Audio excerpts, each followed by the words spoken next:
ಇನ್ನು ಮುಂದೆ ನಿಮ್ಮ ನೆಚ್ಚಿನ ಧಾರಾವಾಹಿಗಳ ಫುಲ್ ಎಪಿಸೋಡ್ಗಳು ಸನ್ ನೆಕ್ಸ್ಟ್ ಆಪ್ನಲ್ಲಿ ಮಾತ್ರ. ಡಾಕ್ಟರ್, ನಾನು ಯಾವಾಗ್ಲೂ ಹಕ್ಕಿ ತರ ಹಾರಾಡ್ಕೊಂಡಿರ್ಬೇಕು. ಇದೆಲ್ಲ ಇವ್ರಿಗೆ ಹೇಳಿದ್ರೆ ನನ್ನನ್ನು ಕರ್ಕೊಂಡೋಗಿ ಹಾಸ್ಪಿಟಲ್ ಅಲ್ಲಿ ಅಡ್ಮಿಟ್ ಮಾಡ್ಬಿಡ್ತಾರೆ.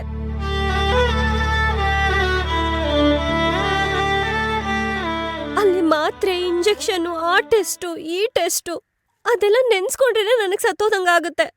ಡಾಕ್ಟ್ರೆ, ನಾನು ಒಂದಿನ ಬದುಕಿದ್ರೂ ಪರವಾಗಿಲ್ಲ, ಆದ್ರೆ ನಂಗೆ ಆ ಹಿಂಸೆ ಎಲ್ಲ ಬೇಡ.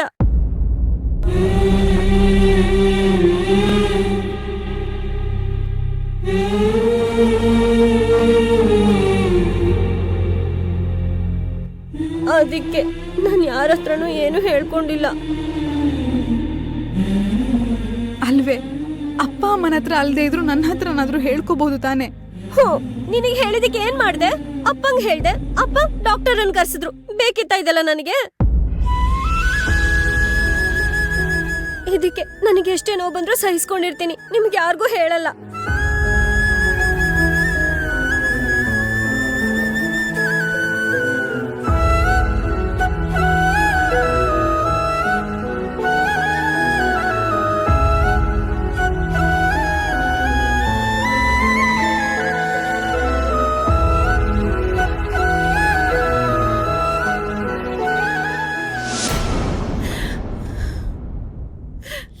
ಇನ್ನೊಂದ್ ಸರ್ತಿ ಆ ಪಾಪಿ ಹೆಸರು ನಿನ್ ಬಾಯಲ್ಲಿ ಬರಬಾರ್ದು. ಅಲ್ಲ, ಮಾತಾಡ್ಬೇಡ, ಮಾತಾಡ್ಬೇಡ, ಹುಷಾರ್.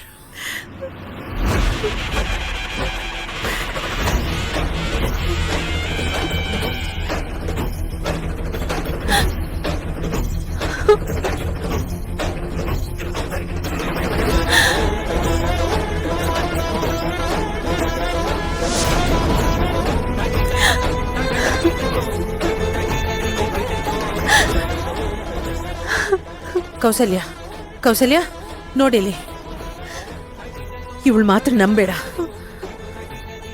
ಅವಳು ಯಾರ ಜೊತೆನೂ ಹೋಗಿಲ್ಲಮ್ಮ. ನಿನ್ನೆ ರಾತ್ರಿ ಕ್ಯಾಬ್ ಮಾಡ್ಕೊಂಡು ಹೋಗಿದ್ದಾಳೆ. ಯಾಕತ್ತೆ ಮುಚ್ಚಿಟ್ಟಿದ್ದಾಳೆ? ಏನ್ ಕಾರಣ? ಕಾರಣ ಇದೆ ಅಮ್ಮ, ನಮ್ಮನ್ನ ಹೆದರ್ಸಕ್ ಮಾಡೋ ಕೆಲ್ಸ ಇದು. ನೋಡು, ಅವಳು ಬೇರೆ ಕೆಲ್ಸಕ್ಕೆ ಹೋದ್ರೆ ನಾವ್ ತಡೀತೀವಿ ಅನ್ನೋ ಅನುಮಾನ ಅವಳಿಗೆ ಅಷ್ಟೇ. ಅದಕ್ಕೆ ಬೇರೆ ಕಂಪನಿಗೆ ಹೋಗಿ ಇಂಟರ್ವ್ಯೂ ಕೊಡೋ ನಾಟಕ ಆಡ್ತಿದ್ದಾಳಮ್ಮ. ಅತ್ತೆ, ನೀವ್ ಹೇಳ್ತಾ ಇರೋದೆಲ್ಲ ನಿಜಾನಾ? ಅಯ್ಯೋ ನಿಜಮ್ಮ, ನಾನ್ ಫೋನ್ ಮಾಡಿ ಅವಳ ಹತ್ರ ಮಾತಾಡಿದೀನಿ. ಅವಳು ನಾಳೆನೆ ಬರ್ತಾಳೆ. ನಿಜ ಹೇಳಿ ಅತ್ತೆ, ನೀವೇನು ಗುಟ್ ಮಾಡ್ತಾ ಇಲ್ಲ ತಾನೆ? ಆ ಪಾಪಿ ನಮ್ಮ ಅಖಿಲನ್ನ. ನಾನ್ ಯಾಕಮ್ಮ ಸುಳ್ಳು ಹೇಳಿ? ನನ್ ಮೇಲೆ ನಿನಗ್ ನಂಬಿಕೆ ಇಲ್ವಾ? ಹಾ, ಅಲ್ಲ ಅತ್ತೆ, ಅದು ನಿನಗ್ ನಂಬಿಕೆ ಇದೆಯಾ ಇಲ್ವಾ ಅದನ್ನ ಹೇಳು. ಇದೆ ಅತ್ತೆ. ನಂಬಿಕೆ ಇದ್ಮೇಲೆ ಯಾಕೀ ಪ್ರಶ್ನೆ? ಯಾರ್ಯಾರ ಮಾತುಗೋ ಯಾಕೆ ನಿನ್ ತಲೆ ಕೆಡಿಸ್ಕೊಳ್ತೀಯಾ? ಕೆಡಿಸ್ಕೋಬೇಡ. ಹಾ, ನಾನ್ ನಿನಗ ಆವತ್ತೇ ಹೇಳಿದ್ದೀನಿ, ನಾನ್ ನಿನಗ ಅತ್ತೆ ಅಲ್ಲ, ನಾನ್ ನಿನ್ನಮ್ಮ. ನನ್ ಮೇಲೆ ನಂಬಿಕೆ ಇಡು. ಹಾ, ನಂಬಿಕೆ ಇಡು.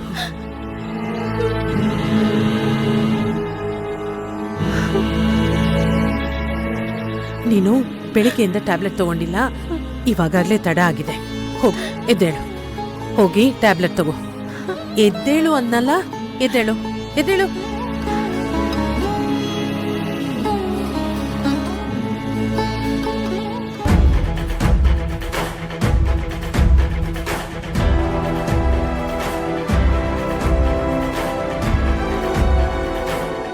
ಕೌಸಲ್ಯನ್ ಪರಿಸ್ಥಿತಿ ಏನು ಅಂತ ನಿನಗ್ ಗೊತ್ತಿಲ್ವಾ? ಆ ಗಜೇಂದ್ರನ ಹೆಸರು ತೆಗೆದ್ರೆ ಅವಳು ಭಯದಲ್ಲಿ ಸಾಯ್ತಾಳೆ. ಅದ್ ಗೊತ್ತಿದ್ದು ಯಾಕೆ ಅವನ ಹೆಸರು ತೆಗೆದೆ? ಹಾ, ಇನ್ಮೇಲೆ ಅಪ್ಪಿ ತಪ್ಪಿ ಕೂಡ ಯಾರ ಹತ್ರನೂ ಆ ಪಾಪಿ ವಿಚಾರ ಎತ್ಕೂಡ್ದು. ನೆನ್ಪಿರ್ಲಿ.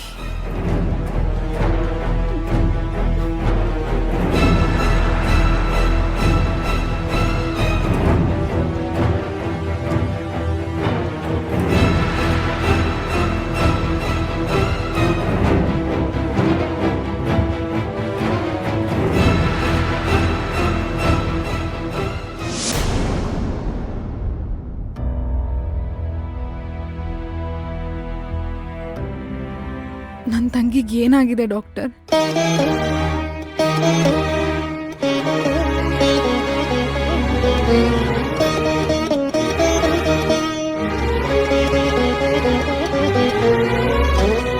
ಯೋಚನೆ ಮಾಡೋಂಥದ್ದೇನಿಲ್ಲ. She is all right. ಸ್ವಲ್ಪ ವೀಕ್ನೆಸ್ ಇದೆ ಅಷ್ಟೇ. ಹೌದಾ ಡಾಕ್ಟ್ರೆ? ಹಾಗಾದ್ರೆ ನಂಗೇನು ಆಗಿಲ್ವಾ? ನಾನು ಎಲ್ಲ ಕಡೆ ಸುತ್ತಾಡ್ಬೋದಾ? ಕೂಲ್ ಕೂಲ್, ಇಷ್ಟೊಂದು ಖುಷಿ ಬೇಡ. ನಾನು ಹೇಳ್ದೆ ತಾನೆ ಸ್ವಲ್ಪ ವೀಕ್ನೆಸ್ ಇದೆ ಅಂತ. ಆಯ್ತು ಡಾಕ್ಟರ್.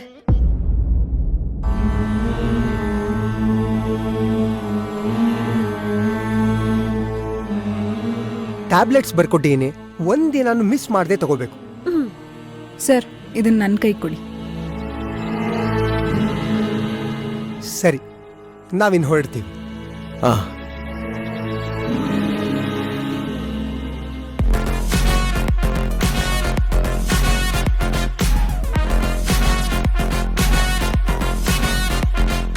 ನನ್ನನ್ನೇ ಹಿಡ್ಕೊಡ್ತೀರಾ?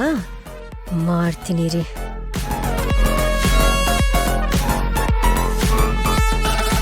ಬಾಸ್, ಮಹಾಕಾಳಿ ನಮ್ಮನ್ನು ಅಟ್ಯಾಕ್ ಮಾಡೋಕ್ಕೂ ಮುಂಚೆ ಮೊದಲು ಇಲ್ಲಿಂದ ಎಸ್ಕೇಪ್ ಆಗೋಣ ಬನ್ನಿ. ಬನ್ನಿ ಬಾಸ್. ಅಯ್ಯೋ, ಏನಾಯ್ತೋ ಏನೋ. ಅಕ್ಕ, ಈ ತರ ಡಾಕ್ಟರ್ನ ನಾನು ಜಗತ್ತಲ್ಲಿ ನೋಡೇ ಇಲ್ಲ. ಎಷ್ಟು ಸ್ವೀಟ್ ಅಲ್ವಾ? ನಾನು ಇಂಜೆಕ್ಷನ್ ಬೇಡ ಅಂದ ತಕ್ಷಣ ಕೊಡ್ಲೇ ಇಲ್ಲ. ಇನ್ಮೇಲಾದ್ರೂ ಈ ಡಾಕ್ಟರ್ ಕೊಟ್ಟಿದ್ದ ಟ್ಯಾಬ್ಲೆಟ್ಸ್ನೇ ತಗೋ. ಸಿಕ್ಕಿದ ಟ್ಯಾಬ್ಲೆಟ್ಸ್ನೆಲ್ಲ ತಗೋಬೇಡ. ಅಪ್ಪಂಗೆ ಹೇಳಿ ಇದನ್ನೆಲ್ಲ ತರಿಸ್ತೀನಿ. ಡಾಕ್ಟರ್ ಬೇರೆ ಇವರನ್ನ ಹೊರಗಡೆ ಕರ್ಕೊಂಡು ಹೋಗಿದ್ದಾರೆ. ಅಲ್ಲಿ ಏನ್ ಹೇಳ್ತಾರೋ ಏನೋ. ದೇವ್ರೆ, ನನ್ನ ಮಗಳಿಗೆ ಏನೂ ಆಗದೆ ಇರ್ಲಪ್ಪ.